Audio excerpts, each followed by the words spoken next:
Before the first American shovel bit into the soft, damp earth of Berlin's Ruda district, the Kremlin already knew. They knew the coordinates, they knew the purpose, and they knew the men who were planning it. For 11 months and 11 days, the Central Intelligence Agency and Britain's MI6 would listen to the deepest secrets of the Red Army, believing they had achieved the impossible. They would intercept over 500,000 conversations, meticulously recording, translating, and analyzing the private communications of their greatest enemy. It was the most audacious, technically complex, and expensive wiretap in human history. And every single day of those 11 months, the Soviets knew. This is not a story of a simple intelligence failure.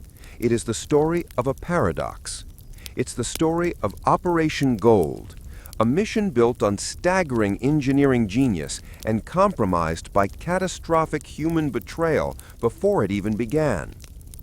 It's the story of how the most valuable intelligence can be gathered from an operation that everyone, including its enemies, believed was a complete secret. To understand the tunnel, you must first understand the city. Berlin, 1953. The city was not a city. It was a wound.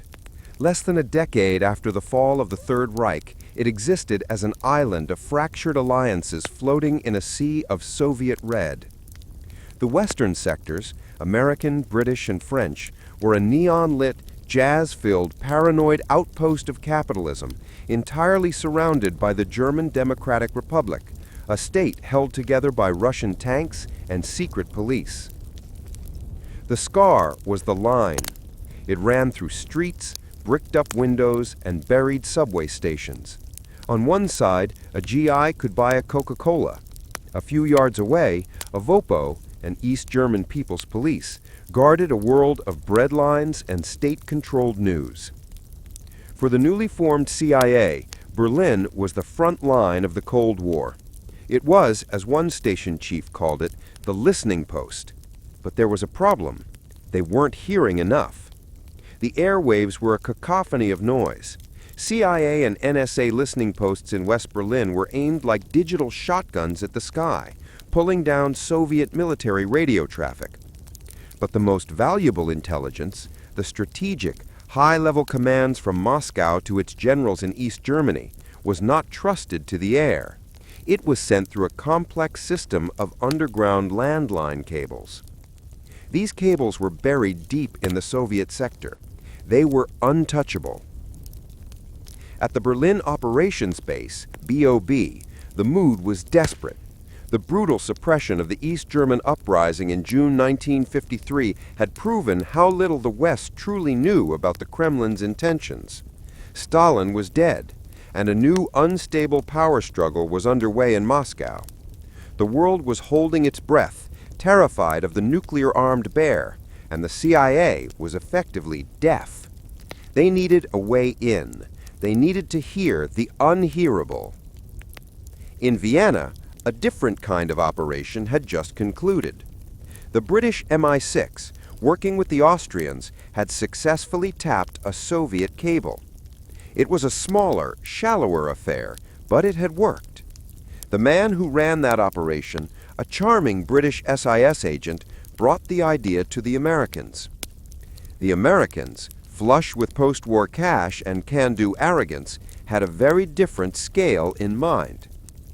The plan was presented in a smoke-filled room in Washington, D.C. It was audacious to the point of insanity. The Soviet cables, carrying the primary traffic for the Red Army's high command, ran through the Altglienicke district in the Soviet sector, tantalizingly close to the border of the American sector. The proposal: they would build a warehouse in the American sector as a cover. From the basement of that warehouse, they would dig a tunnel.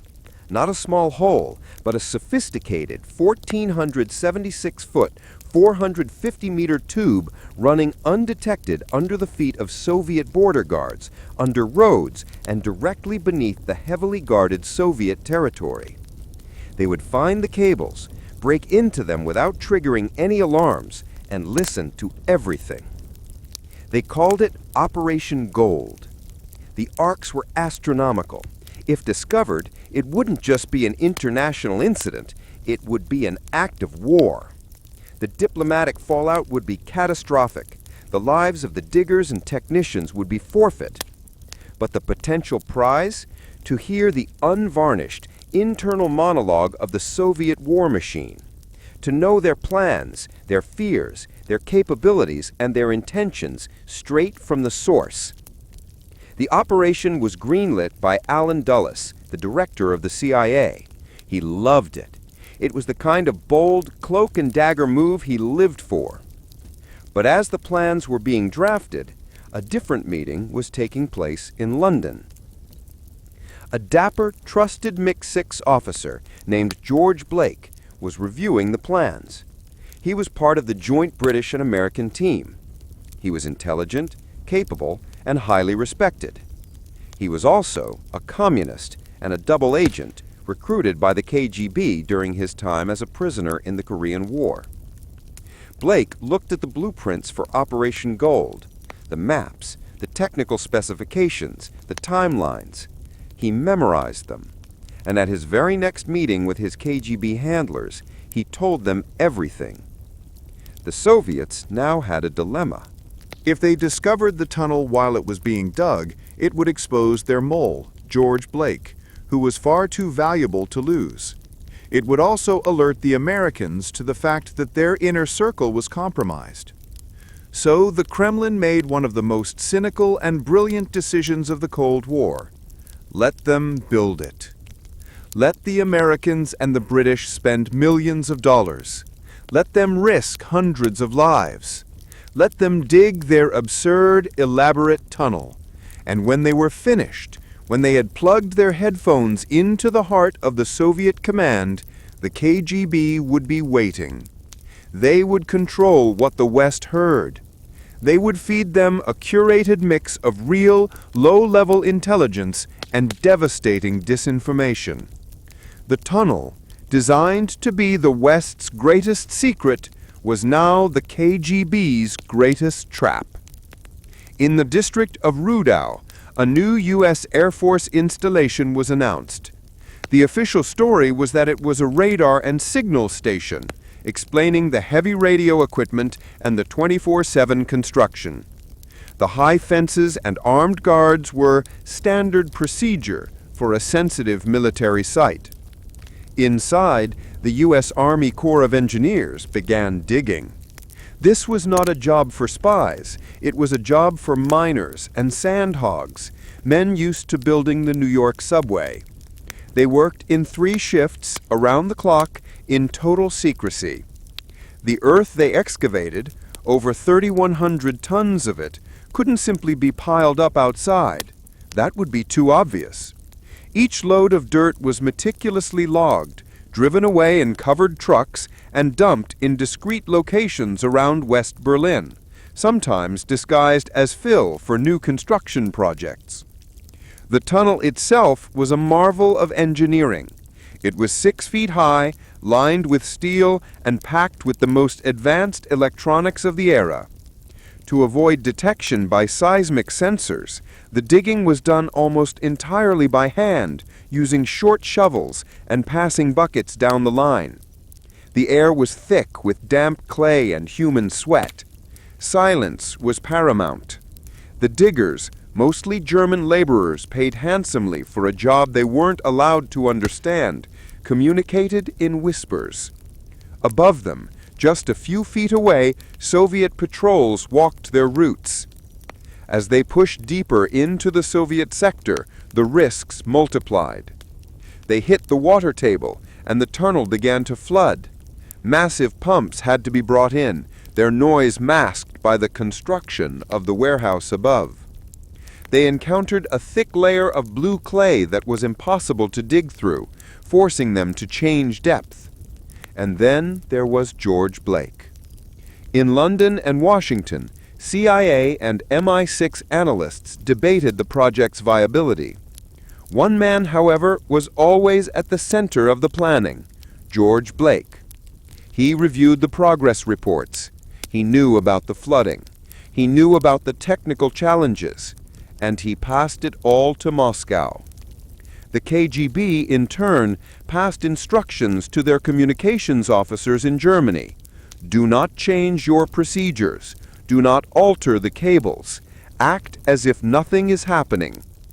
The Red Army generals whose lines were about to be tapped were kept completely in the dark, lest their behavior change and tip off the Americans. The secret was held by a tiny circle within the KGB and by George Blake. In February 1955, after nearly 6 months of digging, the Sandhogs reached their target, a point directly beneath the 3 main cables. Now the most delicate phase began. They dug a vertical shaft up, stopping just inches below the cables. The chamber they built was the size of a small room. It was cold, damp, and would become the workplace for a handful of technicians for the next year. The tops themselves were ingenious. They couldn't just cut the cables. That would send an immediate alarm. Instead, they built lead collars that clamped around the cables. They carefully stripped the insulation from the top of the lines, where any Soviet repairman checking from a manhole above would be least likely to look, and attached their wires, diverting a tiny, imperceptible amount of the signal. In May 1955, the connection was made. The technicians in the underground chamber flipped a switch.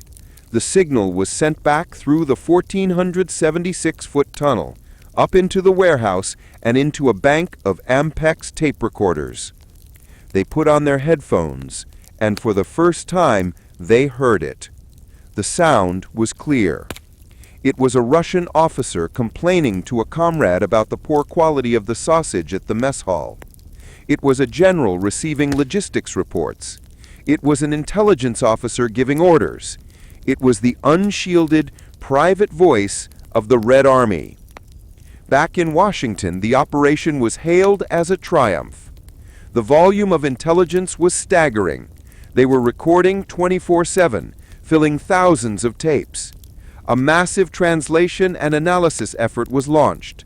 They learned about the Soviet order of battle, the political gossip, the morale of the troops, and the internal structure of the KGB in East Germany. The intelligence was pure gold. Or so they thought. The CIA was unaware that the KGB was playing a masterful game. They allowed this low-level and mid-level chatter to go through, knowing it was just valuable enough to keep the Americans hooked. It was bait.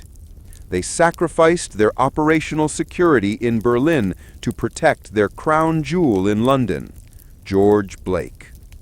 Any truly sensitive, high-level information, anything about nuclear plans or impending military action, was simply rerouted, sent by different means, or never spoken on those lines at all. The CIA was drinking from a fire hose, but the water had been carefully filtered by their enemy. For 11 months and 11 days, the operation continued. The analysts in Washington and London produced thousands of reports based on the Berlin Tunnel intelligence. It shaped American foreign policy. It gave them a false sense of confidence, a belief that they had a perfect window into the Soviet mind. And all the while, the Soviets watched and waited. By the spring of 1956, the game had run its course. The KGB decided it was time to shut the tunnel down. They had squeezed all the value they could from protecting Blake. Now it was time to score a propaganda victory. They couldn't just discover it. It had to look authentic. They also had to do it in a way that didn't expose their prior knowledge, which would still point to a mole. The cover story they chose was simple and brilliant: routine maintenance. On the night of April 21st, 1956, a heavy rainstorm, real or perhaps just conveniently timed, had caused flooding in the Altklianiki district. A team of Soviet and East German communication technicians was dispatched to check the cables. They started digging, supposedly tracing a fault in the line. At the American listening post, The technicians heard something new. It wasn't the sound of Russian voices, it was the thud, thud, thud of pickaxes. It was coming from right above the tap chamber. A frantic, whispered call was made. The two American and British technicians on duty in the chamber were ordered to evacuate. They gathered what sensitive equipment they could and fled down the long, dark tunnel back to West Berlin. They were the last men to ever walk its length. The Soviet soldiers broke through the earth. They found the wooden supports, the vertical shaft, and the complex, empty chamber. They found the lead collars clamped around their cables.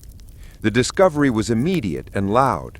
The next morning, the Soviets called a massive press conference. They brought journalists from all over the world to the site. They denounced it as a gangster act, a vicious criminal act of espionage, and a violation of international law. They painted the Americans as crude, aggressive spies, burrowing under the earth like thieves. The propaganda value was immense. The U.S. government, caught red-handed, gave a series of bumbling, non-committal denials before finally admitting it was a U.S. intelligence operation. In Washington, there was panic. How had they been found? Had a sensor detected them? Was it the rain? The working theory was that a clumsy Soviet repairman had stumbled on it by sheer dumb luck. Only George Blake knew the truth, and he remained silent, his position as a loyal MI6 officer more secure than ever. The story of Operation Gold for the public and for most of the CIA was one of glorious, high-risk espionage that was ultimately cut short by bad luck. The 11 months of data were considered a landmark victory.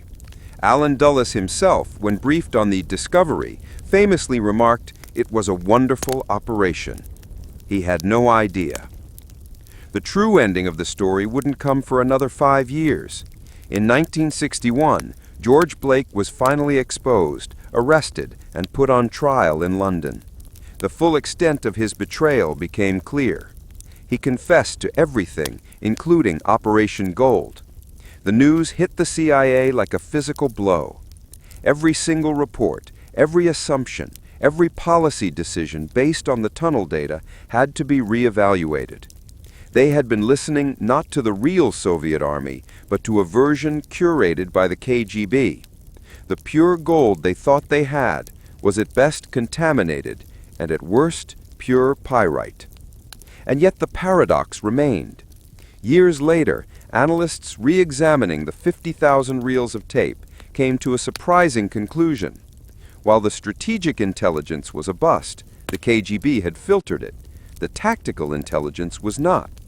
The sheer volume of low-level chatter, the complaints about sausage, the names of officers, the numbers of tank divisions, the maintenance schedules, had been too vast for even the KGB to filter effectively.